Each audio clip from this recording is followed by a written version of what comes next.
My grandmother looked the judge in the eye and called me an unfit mother, siding with the man who broke me. The betrayal shattered my world in that courtroom, but my ex and grandmother made one fatal mistake. They left a paper trail my lawyer was about to follow. This is where the story truly begins, and you won't want to miss what happens. Make sure you're subscribed to see it through to the end. We're always curious. Where in the world are you all watching from today? Let us know in the comments. The air in the courtroom was stale, a suffocating mixture of cheap wood polish and palpable tension. Every sound was magnified: the squeak of a shoe, the rustle of a file, the rhythmic tap of the court reporter's fingers. I sat beside my lawyer, Mr. Peterson, my hands clasped so tightly in my lap that my knuckles were white mountains on a pale landscape. My heart hammered against my ribs, a frantic bird trapped in a cage of bone. Across the room, my ex-husband, Alex, sat with his own counsel, looking every bit the concerned father. He wore a tailored suit, his expression a carefully constructed mask of sorrow and resolve. It was a look I knew well, the same one he used to wear after an argument, the one that said, "See what you made me do." But my focus wasn't on him, it was on the woman in the witness box. My grandmother, Barbara. She was the woman who had taught me how to bake, who had held my hand on my first day of school, and who had rocked my own daughter, Mia, to sleep more times than I could count. Her silver hair was neatly coiffed, her floral dress impeccably pressed. She looked like the quintessential loving matriarch, the very picture of wisdom and kindness. I had listed her as my primary character witness, a testament to my capabilities as a mother. I had believed, with every fiber of my being, that her testimony would be the anchor that secured my daughter's safety with me. Alex's lawyer, a man with a shark-like smile, approached the stand. "Mrs. Barbara," he began, his voice smooth and condescending, "you've known your granddaughter, Nicole, her entire life, correct?" "Yes, that's right," Barbara said, her voice clear but frail.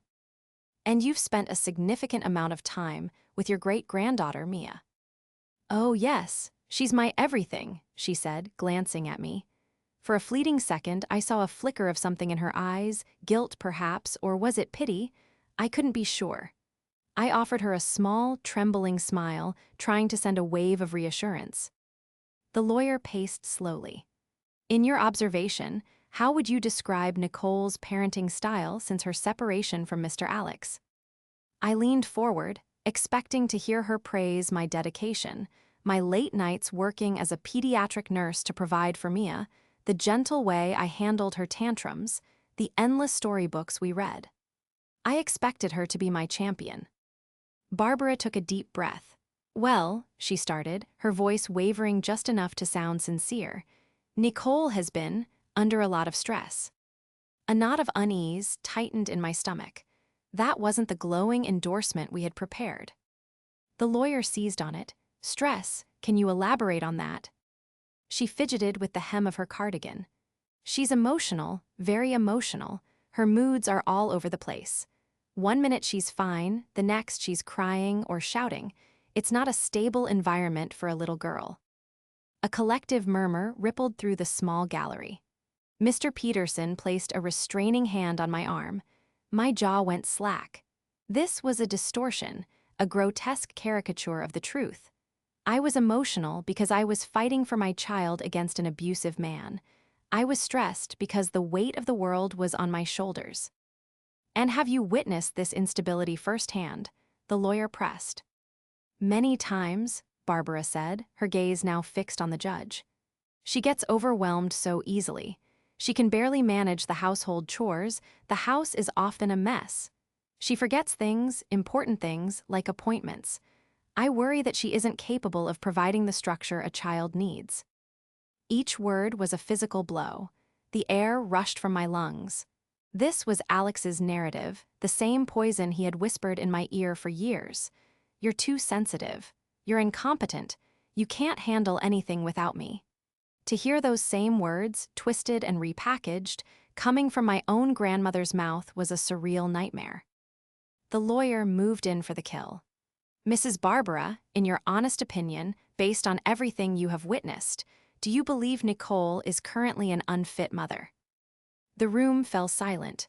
The ticking of the clock on the wall sounded like a bomb counting down. I held my breath, pleading with her silently. "Don't do this, Grandma. Please don't do this." Barbara looked directly at me then, her eyes cold and distant, stripped of all the warmth I had ever known. A tear slid down my cheek, hot and stinging. She held my gaze for a moment longer before turning.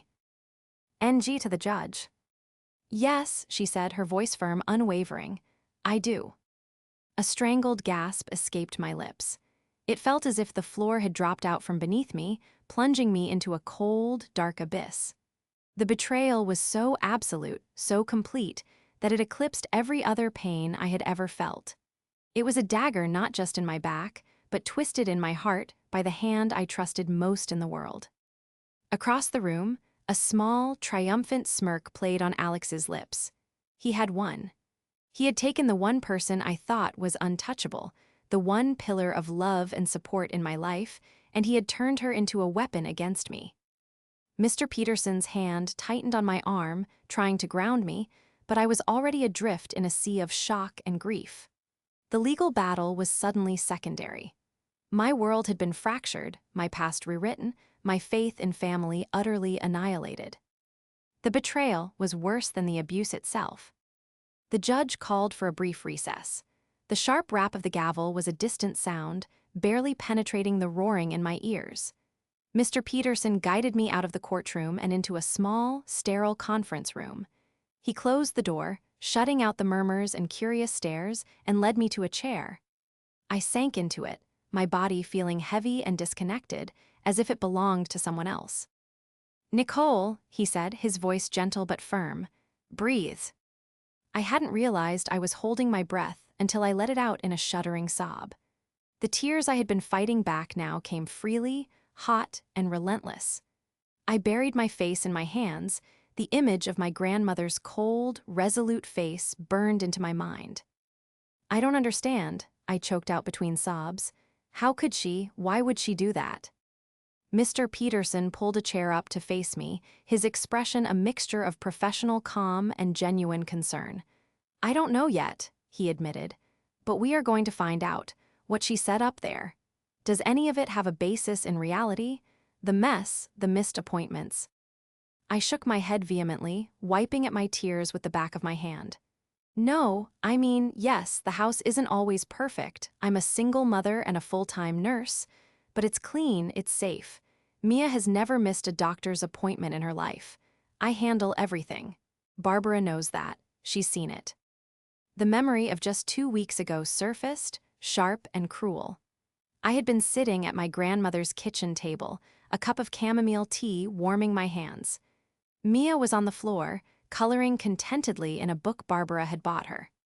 "You're a wonderful mother, Nikki," she had said, reaching across the table to pat my hand.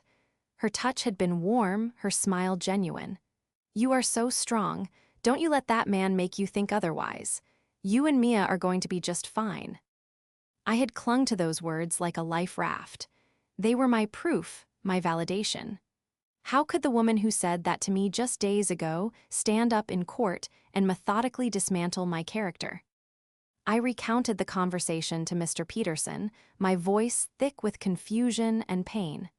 She promised she would tell the court what a good mother I am. She helped me prepare. She knew everything Alex put me through. Mr. Peterson listened intently, his brow furrowed in thought. He steepled his fingers, tapping them against his lips. "She knew about the abuse." "She was the first person I told," I whispered. "She was the one who told me I was brave for leaving him." He leaned back in his chair, his gaze distant. "Something isn't right here, Nicole. Her testimony—" It felt scripted. It was too polished, too neat. She used the exact phrases Alex has used in his depositions: unstable environment, incapable of providing structure. It's almost as if she were reading from his notes. His words resonated with a terrifying clarity. He was right. The language wasn't my grandmother's. Barbara was a woman of simple, loving words. The cold, clinical phrases she had used on the stand belonged to Alex. He had fed them to her. But why would she swallow them? Why would she agree to recite his poison? People don't just turn on their family like that for no reason, Mr. Peterson continued, more to himself than to me. There has to be a reason, a powerful one. He paused, his eyes meeting mine. Was she afraid of Alex? I thought about it. Alex could be charming and intimidating in equal measure, but my grandmother was not easily cowed. She was a proud, stubborn woman. I don't think so, I said slowly. She never liked him, not really. She always said he was too smooth.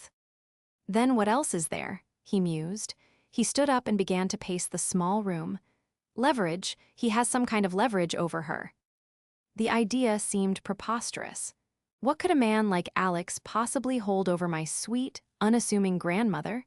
She lived a quiet life in a small apartment, subsisting on her late husband's pension and social security. She had no dark secrets, no hidden past. Her finances, Mr. Peterson said sud. NLY stopping his pacing. How is she financially? Is she comfortable? She gets by, I said, shrugging. She never complains. She's always been very proud, very independent. She would never ask for help, even if she needed it. A strange look crossed Mr. Peterson's face, a flicker of insight. He looked at me, a new intensity in his eyes. Pride can make people do desperate things, Nicole. What if she didn't have to ask? What if someone offered? The implication hung in the air, ugly and unthinkable. The idea of Alex giving my grandmother money felt wrong, dirty. But the more I considered it, the more a horrifying logic began to take shape. My grandmother, too proud to admit she was struggling. Alex, wealthy and manipulative, looking for a weakness to exploit. It was the perfect storm. I want to investigate this, Mr. Peterson said, his voice now crisp and professional. With your permission, I'd like to hire a private investigator to do a discreet background check on your grandmother's recent financial activities. We're looking for any unusual income, any large payments. Anything that might explain this sudden, devastating change of heart. A part of me recoiled at the thought of investigating my own grandmother, of treating her like a criminal. But the woman on the witness stand had not been the grandmother I knew. She was a stranger. And that stranger was trying to take my daughter away from me. I looked at Mr. Peterson, my resolve hardening over the raw wound of my grief. The tears had stopped. A cold, quiet anger was beginning to take their place. Do it, I said, my voice steady for the first time since the gavel fell. Find out what he did to her. Mr. Peterson gave a single, sharp nod. He and your grandmother made a critical error today, he said, a glint of steel in his eye. They underestimated you, but they had forgotten one crucial thing. He paused, letting the weight of his words settle. They forgot you would fight back. The days following the hearing were a blur of hollow-chested anxiety. Mia was blissfully unaware, spending a court-mandated weekend with her father. The silence in my small apartment was deafening. Every corner held a memory of my grandmother, Barbara. The faded armchair in the corner was where she would sit and read to Mia. The chipped ceramic mug in the cupboard was her favorite for tea. The quilt draped over the sofa was a gift she had hand-stitched for my 21st birthday. Each object was a fresh stab of betrayal, a reminder of the life I thought I had, the love I thought was unconditional. My relationship with my grandmother had been the one constant in a life marked by instability. My own mother had been a fleeting presence, lost in her own struggles, and Barbara had stepped in to fill the void. She was my rock, my confidant, my fiercest protector.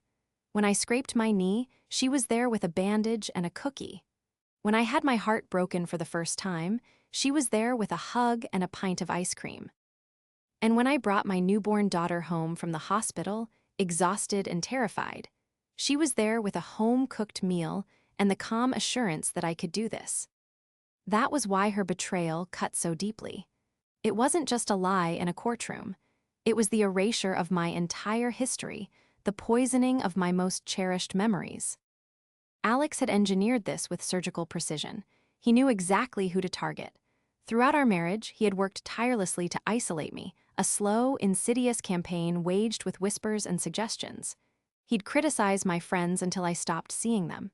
He'd find fault with my colleagues until I dreaded going to work. His abuse wasn't loud or physical. It was a quiet, suffocating control. He was the master of the backhanded compliment, the subtle put-down disguised as a joke. "You're so passionate, Nicole," he'd say after I got upset, "but you let your emotions get the better of you. It makes you seem irrational." When Mia was born, his control intensified. He questioned every parenting decision I made. "Are you sure you should be feeding her that? My mother never did." Or, "Letting her cry it out is cruel, Nicole. You're going to give her attachment issues." He positioned himself as the logical, stable parent and me as the overly emotional, incompetent one. It was a slow drip of psychological warfare designed to erode my confidence until I believed his narrative myself. Leaving him was the hardest thing I had ever done. It took months of secret planning, of stashing away small amounts of cash, of late-night calls to a domestic abuse hotline. The day I finally left, with Mia in my arms and 2 suitcases in the trunk of my car, was the first day I had breathed freely in years. I had run straight to my grandmother's apartment. I collapsed on her sofa, pouring out the whole sordid story of Alex's control, his gaslighting, his relentless chipping away at my soul. She had held me while I cried, her hand stroking my hair. "That man is a snake," she had said, her voice filled with a steely anger I had rarely heard. "You did the right thing, Nikki. The only thing, you're safe now." Her support was my foundation. She helped me find my apartment, watched Mia while I worked double shifts at the hospital to get back on my feet, and stood by my side when Alex's legal threats began. She despised him. I was so sure of it. So what had changed?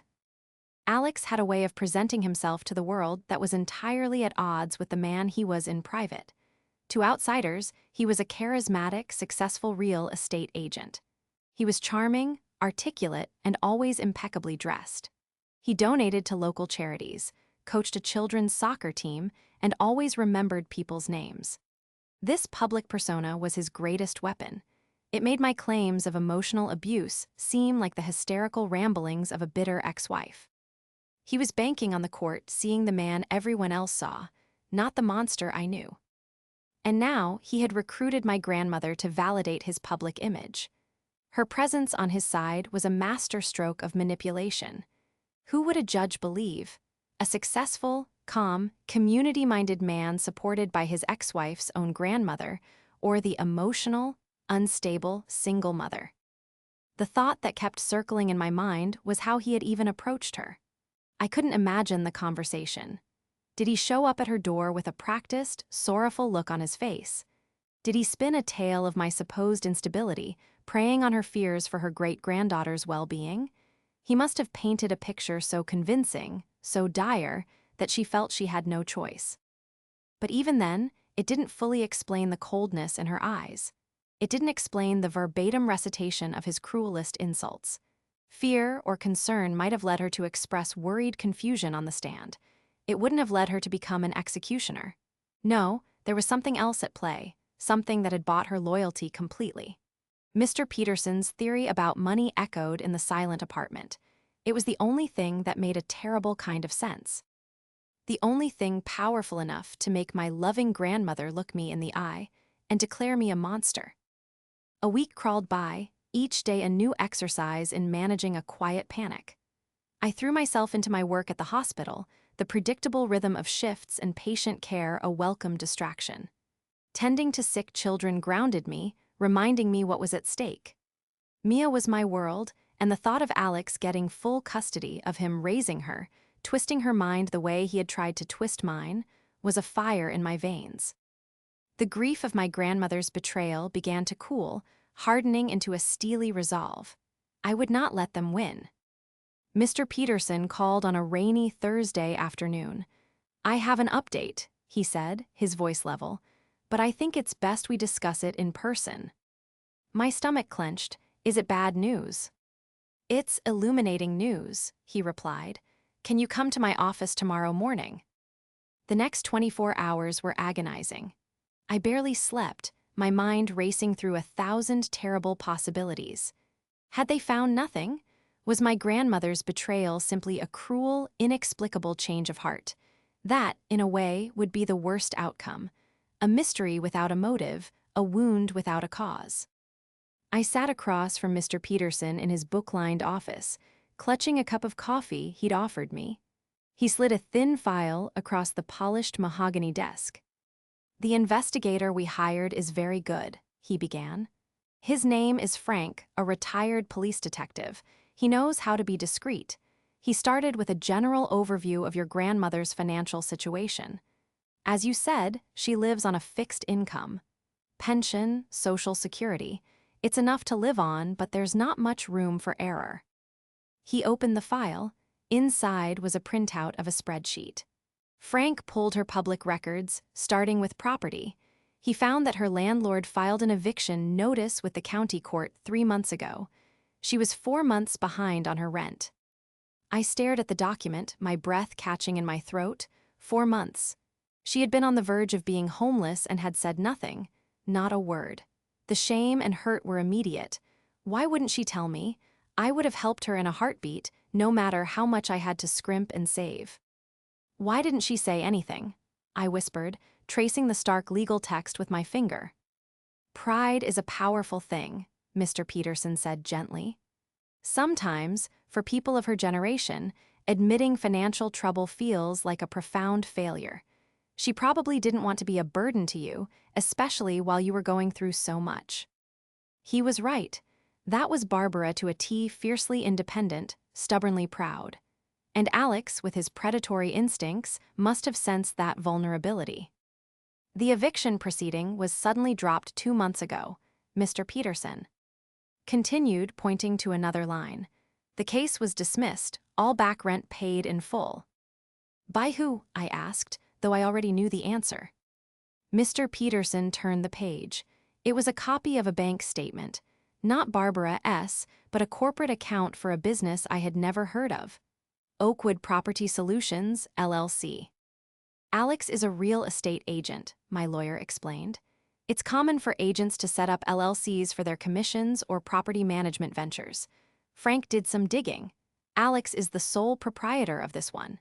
He then pointed to a series of transactions, each one a wire transfer. The recipient was not my grandmother, but her landlord's management company. There were 6 payments in total, 1 for the back rent and 5 more, made on the first of each subsequent month. The payments were for exactly the amount of my grandmother's rent. The trap was no longer a theory. It was here, in black and white. Cold, hard, transactional proof of the price of betrayal. I felt a wave of nausea. Alex hadn't just given her cash. He had been smarter than that, more insidious.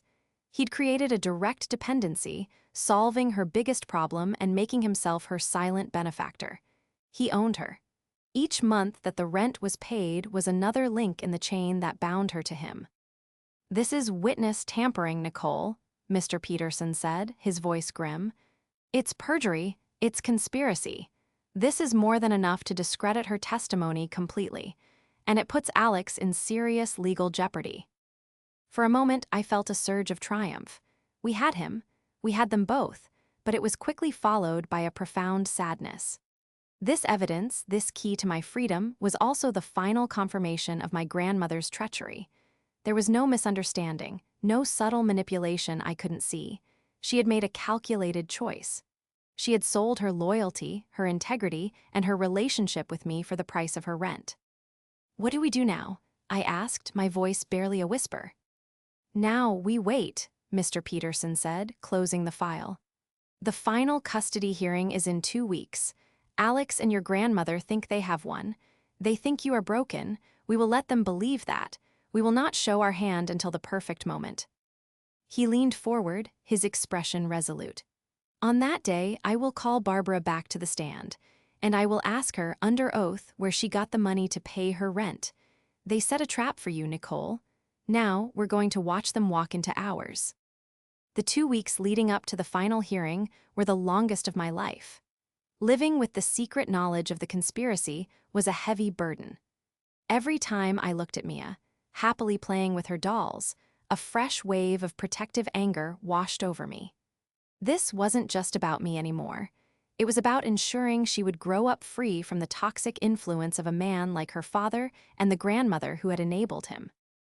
My resolve was solid, but a part of me still yearned for an explanation, for a sign that the grandmother I knew was still in there somewhere.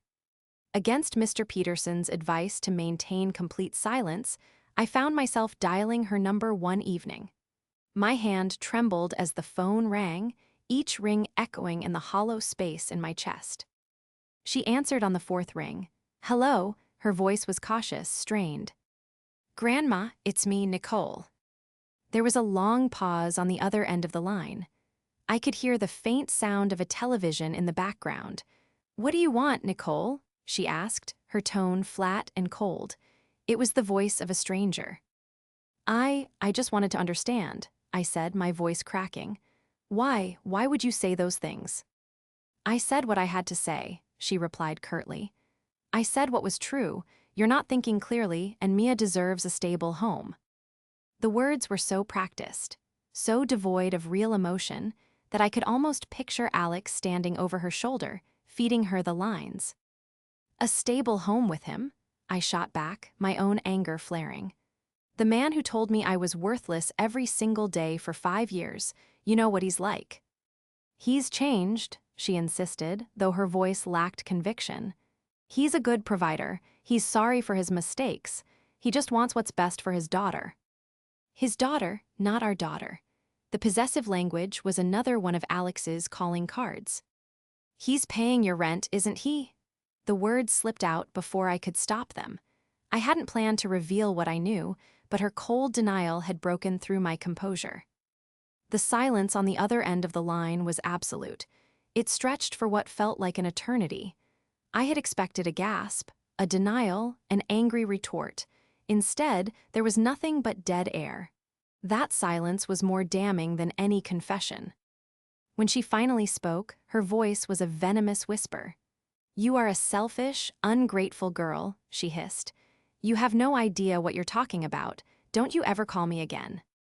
The knee went dead. I stood in my kitchen, the phone still pressed to my ear, listening to the dial tone. The last desperate flicker of hope that there had been some misunderstanding was extinguished. She had made her choice. She had chosen Alex and the security he offered over me.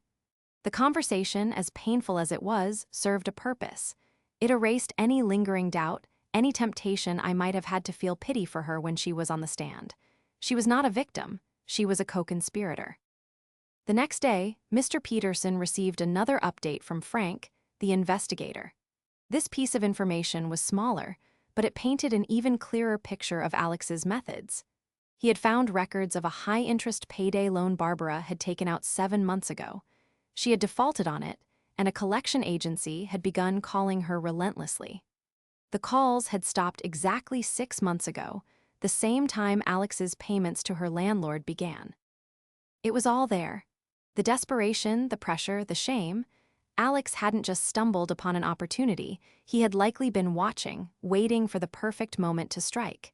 He would have seen her distress, her pride, her isolation.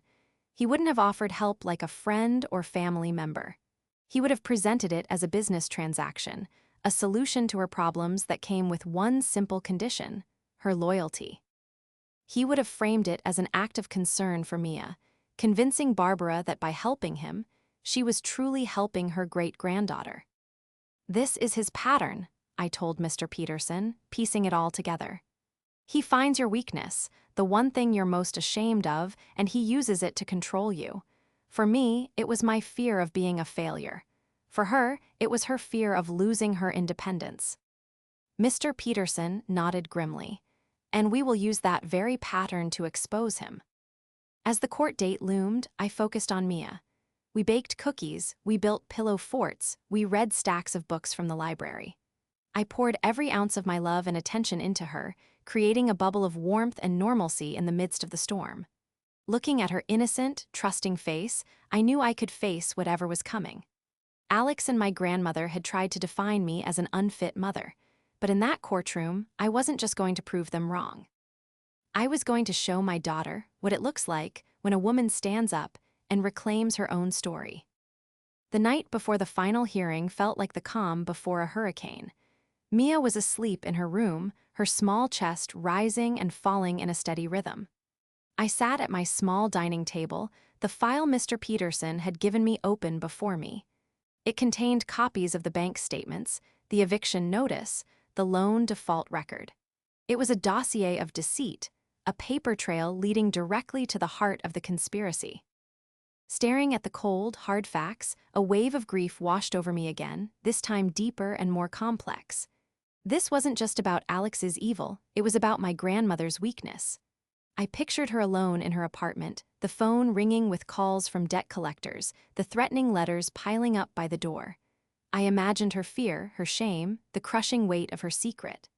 Alex hadn't just offered her money, he had offered her an escape from a private hell. For a moment, I felt a pang of pity. Was it fair to destroy her on the stand, to expose her desperation to the world? Then I remembered her face in the courtroom. The cold, practiced indifference, the sound of her voice on the phone, dripping with a venom I never knew she possessed. My pity evaporated, replaced by a cold, hard clarity. Her desperation did not give her the right to try and ruin my life and take my child from me. She had a choice. She could have called me. She could have swallowed her pride and asked for help. But she chose to accept a bribe from my abuser. She chose to align herself with him, to become his weapon. That was a choice she would have to own. My phone buzzed with a text from Mr. Peterson. "Get some rest. Tomorrow we get justice." His confidence was a balm to my frayed nerves. I closed the file and walked over to Mia's room. I stood in the doorway, watching her sleep, her favorite teddy bear tucked under her arm. Everything I was doing, every painful step I was about to take, was for her. I wanted her to grow up in a world where truth mattered, where bullies and manipulators did not win. I wanted her to see her mother not as a victim, but as a survivor who fought for her. The next morning, I dressed with purpose. I chose a simple, professional navy blue dress. I pulled my hair back into a neat, no-nonsense bun. As I looked at my reflection in the mirror, I saw the weariness in my eyes, but underneath it, there was a strength I hadn't recognized before. The fragile, broken woman from the first hearing was gone. In her place was a mother ready for battle. Walking into the courthouse felt different this time. The air was still tense, but my own fear was gone, replaced by a focused determination. Alex was already there, sitting with his lawyer. He shot me a look of smug condescension, clearly believing this was a mere formality, the final step in his victory. He had no idea what was coming. My grandmother, Barbara, was sitting in the gallery. She refused to look at me. She stared straight ahead, her hands clasped tightly in her lap, a lone, tragic figure in a floral dress that seemed too cheerful for the occasion. Mr. Peterson gave my shoulder a reassuring squeeze as we took our seats. "Just stay calm, let me do the talking. The truth is on our side," he whispered. The judge entered, and the proceedings began. Alex's lawyer gave a brief, sanctimonious summary, reiterating the supposed evidence of my instability and painting Alex as the only suitable parent for Mia. He cited Barbara's testimony as the unimpeachable, heartbreaking proof of my failings. Then it was Mr. Peterson's turn. "Your Honor," he said, rising to his feet, "the petitioner has new evidence to present that will call into question the entire basis of the respondent's case. I would like to recall a witness to the stand. I call Mrs. Barbara." A ripple of surprise went through the room. Alex shot a confused look at his lawyer, who simply shrugged. Barbara looked terrified. Her face went pale as she was called forward. Her steps were slow and hesitant as she made her way back to the witness box, the same box where she had shattered my world just weeks before. She settled into the chair, avoiding my gaze, her hands trembling slightly as she was sworn in again. Mr. Peterson approached her, his demeanor calm and almost gentle. "Mrs. Barbara," he began, "at the last hearing, you testified at length about your granddaughter's supposed failings as a mother. Let's talk about something else today. Let's talk about your living situation." "Mrs. Barbara," Mr. Peterson started, his voice resonating with quiet authority in the hushed courtroom. "You live at the Rosewood Park Apartments, is that correct?" Yes, Barbara answered, her voice a reedy whisper. And your rent is $950 per month. Yes, she shifted uncomfortably in her seat. Across the room, I saw Alex lean forward, whispering urgently to his lawyer. They were starting to sense that the ground was shifting beneath them. That must be difficult to manage on a fixed income, Mr. Peterson said conversationally. Have you ever found yourself falling behind on payments? Alex's lawyer stood up. Objection, Your Honor, relevance.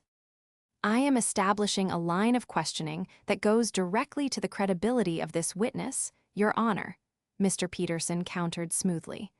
I believe you will find it highly relevant. The judge nodded. I'll allow it for now. Answer the question, Mrs. Barbara. My grandmother's eyes darted around the room, looking for an escape. Everyone has trouble now and then, she said evasively. Let me be more specific, Mr. Peterson said, his voice hardening slightly. He held up a document. This is a copy of an eviction notice filed by your landlord 3 months ago, citing 4 months of unpaid rent. You were nearly $3,800 in arrears. Is that correct? Barbara's face crumpled. The color drained from her cheeks, leaving behind a pasty, gray pallor. I had some unexpected expenses, she stammered. And yet, Mr. Peterson continued, not missing a beat, this eviction proceeding was suddenly dismissed. All of your back rent was paid in a single lump sum, and your rent has been paid on time every month since. That's quite a fortunate turn of events. Did you win the lottery, Mrs. Barbara? No, she mumbled, her gaze fixed on her lap. Did you receive a sudden inheritance? No. Mr. Peterson walked closer to the witness box, his voice dropping but losing none of its intensity. Then, where did the money come from, Mrs. Barbara? Who paid your rent? She was silent. Tears began to well in her eyes. She looked helplessly toward Alex, a silent plea for him to save her. Alex's face was a thundercloud of fury. His knuckles were white where he gripped the edge of his table. His carefully constructed facade was cracking. Let me help you, Mr. Peterson said, placing another set of documents on the ledge of the witness box. These are bank statements for an LLC called Oakwood Property Solutions. Are you familiar with that company? Barbara shook her head, tears now streaming down her face. The sole proprietor of that LLC is Mr. Alex, Mr. Peterson announced to the court. And for the past 6 months, this company has been making monthly payments directly to your landlord's management company. Payments in the exact amount of your rent. In exchange for these payments, Mrs. Barbara, were you instructed to testify against your own granddaughter? Objection, Alex's lawyer shouted, leaping to his feet. This is outrageous. Yes. But it was too late. Barbara broke. A gut-wrenching sob tore from her throat. He said he was just trying to help, she cried out, her words dissolving into incoherent wails. He said Nicole was out of control and that it was the only way to protect Mia. He said he didn't want me to worry about money, that he would take care of everything. The confession hung in the air, raw and undeniable. The room erupted in shocked murmurs. The judge banged his gavel, his face a mask of cold fury. Order, order in the court. Mr. Peterson stood back, his work done. The judge glared down at my grandmother, then at Alex. Mrs. Barbara, are you telling this court that the respondent, Mr. Alex, paid you in exchange for your testimony? She could only nod, her body shaking with sobs. I'm so sorry, Nikki, she wept, finally looking at me, her eyes filled with a shame so profound it was almost pitiful. I'm so sorry. I felt nothing. The space inside me where my love for her used to be was just a cold, empty void. The judge turned his wrathful gaze on Alex. Mr. Alex, do you have anything to say for yourself? Alex, for the first time since I had known him, was speechless. His mask of a charming, concerned father had been ripped away, revealing the conniving, manipulative monster beneath. He simply sat there, his face ashen, his empire of lies crumbling around him. The judge's voice was like ice. In all my years on the bench, I have rarely seen such a blatant and despicable attempt to manipulate this court. Not only have you committed perjury, Mrs. Barbara, but you, Mr. Alex, are guilty of witness tampering and conspiracy to commit perjury." He looked from them to me, his expression softening for the first time. It is clear to this court who the stable and fit parent is. The final ruling was swift and decisive. The judge threw out my grandmother's testimony in its entirety. He awarded me sole physical and legal custody of Mia, effective immediately. Alex was granted supervised visitation twice a month, conditional upon him completing a mandatory course on co-parenting and anger management. The judge then held both Alex and Barbara in contempt of court and referred their cases to the district attorney's office for criminal charges of perjury and witness tampering. As the gavel fell for the final time, a profound sense of relief washed over me, so potent it almost brought me to my knees. It was over. Mia was safe. We were free. Alex was escorted from the courtroom by a bailiff, his face a grotesque mask of disbelief and rage. He shot me a look of pure hatred as he passed, a silent promise of future trouble, but the threat felt hollow. He had no power over me anymore. He had been exposed, his true character laid bare for the world to see. My grandmother, Barbara, was left sobbing alone in the witness box until a bailiff gently guided her out. She paused as she passed my aisle, her hand outstretched, her face a mess of tears and regret. "Nikki, please," she whispered. I looked at her, at the woman who had been my entire world, and I felt nothing but a vast, sorrowful emptiness. I simply shook my head and turned away. Mr. Peterson placed a supportive hand on my shoulder as she was led from the room.